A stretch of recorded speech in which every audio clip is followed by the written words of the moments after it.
loi to cha number ki pe khonin call thei he ban za hong nom gin ding hol nom chun lung dong dong cha de ki thei he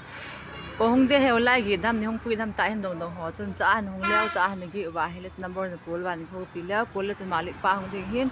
atel ke hin ko leo chun bla ko na he na nom de ko hong pui thei ti ka hin phone do he ai in khut ti ko be in the song he in anu ma no number ta do khon mo thei na na re ta 9170491704 loi to la in he ge no no ge thong ti na chulang an nem la song lang ki mu phabe se lo na chulang pu asa na san he ave asong hu ki mu phazo lo na akap so do lo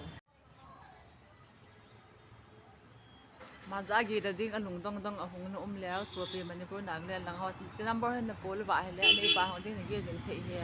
amal hom da aman tam sang khat in ko ko loi ho manipur langa ko na hong ho na ya gi khaw wa he in no no ma no he chu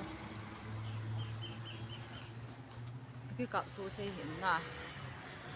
ti chu he kan sei pe no ti number hen na pol wa hele nei pa hong de te ge the di ta so kap so zo ve